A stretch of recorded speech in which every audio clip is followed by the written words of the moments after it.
Movement by Monocrush. Dia ada karakter yang nampak matang, kemas dan maskulin, dan dia disenaraikan sebagai oleh seller sebagai produk yang special edition, produk special edition. Produk special edition. Untuk dia punya karakter dia ada fresh, aromatic, spicy dan sedikit woody dan leathery. Yang special dia woody dan leathery. Leathery korang tahu macam mana? Leathery yang bau kulit.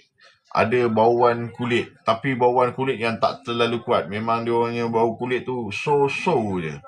Bau kulit dia. Dan yang ni memang aku sangat suka. Sebab apa? Sebab keunikan bau kulit dia tu. Macam bau tali pinggang kulit, bau kasut kulit, bau wallet kulit tu kan. Tapi bau dia hujung-hujung je bau kulit tu. Hujung-hujung je. Memang sangat-sangat special lah. Untuk top note dia ada bau citrus, middle note ada lavender dan cinnamon, dan base note dia ada vanilla serta leather.